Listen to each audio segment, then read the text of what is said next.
as we talked about meditation, and I think about my meditation practice, there are days where I go to sit and my mind, even in 15 or 20 minutes, doesn't quiet to that point where there's a possibility of watching a movie. What are you doing? What are you focused upon in meditation? I have a wonderful air conditioner app as well. Describe to us what's happening that you realize is preventing you from getting to that clear space. I really think of it like being at, say, dinner, and you're having a conversation with a friend, and there's all the tables around you, and they're having conversation, and I can get to the point where I tune them out, but those conversations never really fully quiet down. And so... Who are you tuning out? The friend across the table or the people around you? The people around me. So that you can focus on the conversation. Right. But the difference is that's an active conversation that interests your investigative mind. And that's what we want to tell you that you're dealing with. You've trained this mind to focus and think. And so it's not the easiest thing in the world to ask it not to think, because it's a thinking mechanism. It's your point of attraction. It's your awareness. It's transmitting and receiving. So we're just asking you to think about something that's boring instead of something that's interesting. When Esther focuses there, right away she begins to feel that. Do you know that feeling of detachment? Mm-hmm. Yes. And is the feeling of detachment, is it a good thing? Yes. Under these conditions, is it a good thing while you're driving? No. Is it a good thing when you're having a conversation with someone across the table? Depends on what they're saying.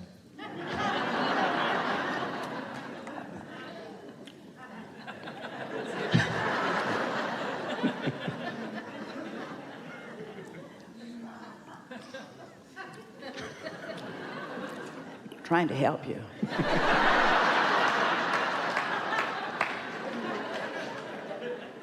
Well, you're right. Sometimes it's easier than others. So we're talking about focusing.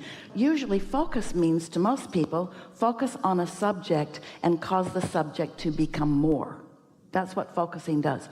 If you've been thinking about something, don't you notice that it starts showing up? And then if you get into a conversation with other people about it, don't you notice that the momentum on all subjects increases when you focus upon it? So isn't it logical that the momentum of a quieted mind would increase when you focus upon something that has not much to consider? And so just focus there for a minute. It's not the easiest thing in the world to separate yourself from the people you're sitting next to or from what's going on in the room and focus on that. But if you close your eyes, you can. If you close your eyes and just listen. Esther will say to herself, hear it, hear that, just that. Now, she's clearly in conversation while she's doing it, but within not very long, she feels the physical evidence of detaching from other thoughts. And that feeling of detachment is that vibrations that were active cease to be active.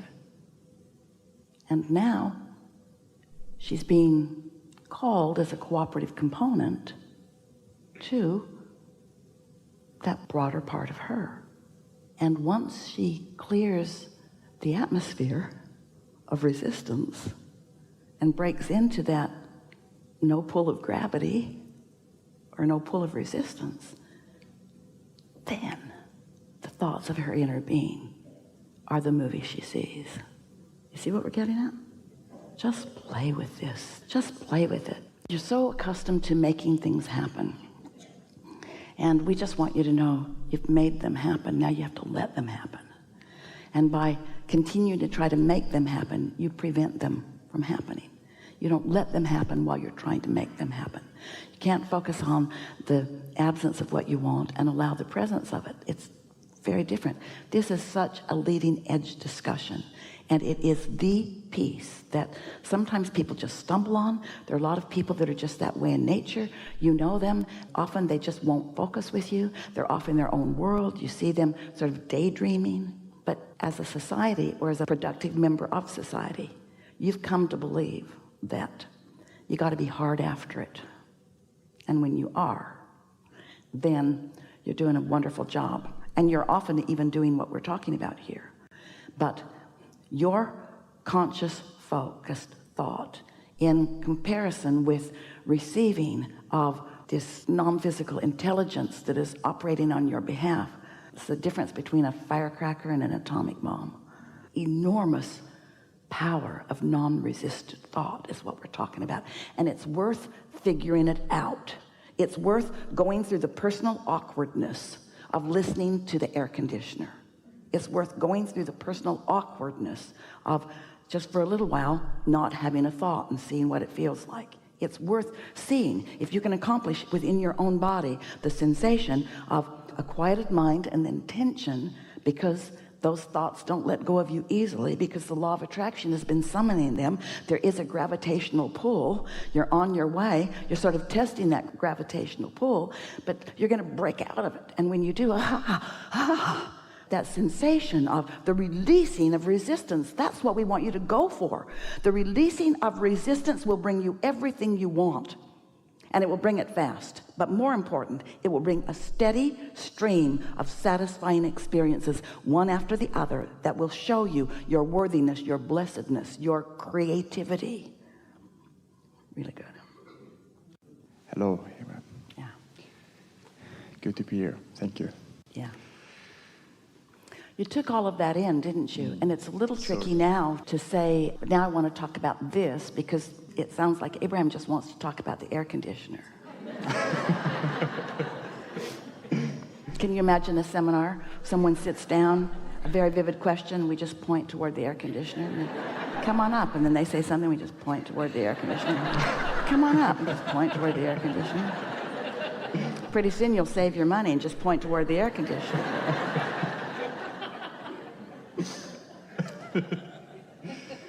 So, I have a question. I remember from Denver when you talk about our own Abraham, and that we all have our own guidance, and we have in the non-physical part of us, in the physical part, and it's all connected, collected. It's a part of all of who we are.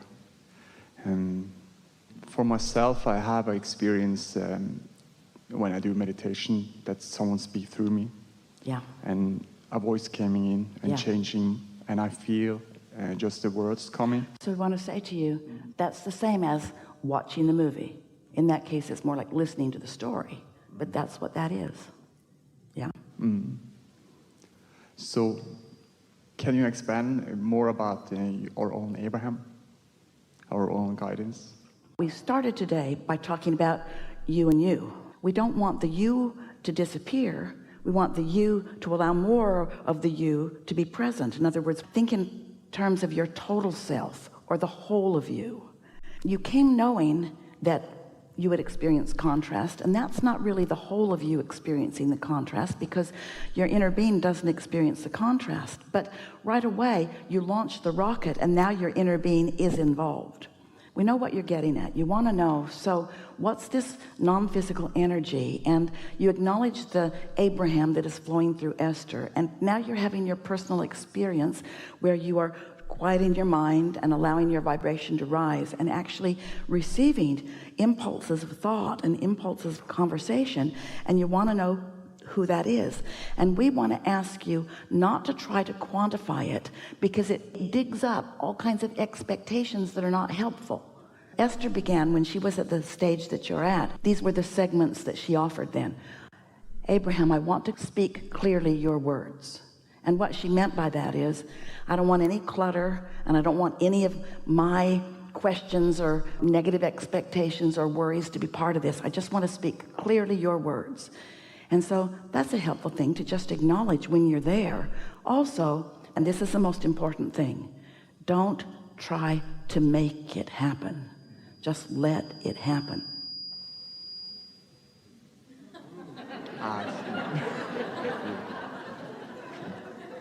That's something. Just let it happen. Just let it happen. Just let it happen. And here's a key word. Oh, this is so helpful. It would have helped Esther so much if she had known this back then. It worked out all right, but when you're letting it happen, it feels so good. When you're trying to get it or trying to hear it or trying to speak it, or when there's that angst within you, then it doesn't feel good. Then it feels like a tension. And you know the difference. Sometimes you just let it flow and sometimes you don't. Is there someone present with you while you're doing it? Or is it just you? Somebody else there? You have a friend in the room with you while the thoughts are coming and you're speaking? Then record it. Record it. You follow? Esther had the experience of Jerry. Jerry was full of the questions and Esther's mind was clear. Esther was just living happily ever after. It was really easy for Esther to quiet her mind. It had never been that active.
In the sense that she wasn't trying to boss anybody around. She wasn't trying to make anything happen. She was a straight A student. She was loving life. She was very intelligent. She just wasn't trying to change the world. She wasn't interested in politics. She wasn't interested in religion. She wasn't interested in what her neighbors were doing. She wasn't worried about what was going on in the world. She was focused upon living happily ever after. She was living happily ever after. Is what are we going to do today? What's next? What's next? What's next? What's next? What's next? So she was already in that place. But most people are not quite in that place. And so it's about getting in that place, and then as it flows, record it so that you can listen to it later with your fuller combined mind. Does that make sense? Are we getting to what you're reaching for? Yeah, I feel it, and creation, the inside creating the outside, the feeling of just be relaxed in it and just letting, like you say, just letting it be. And accepting that the creation has already happened.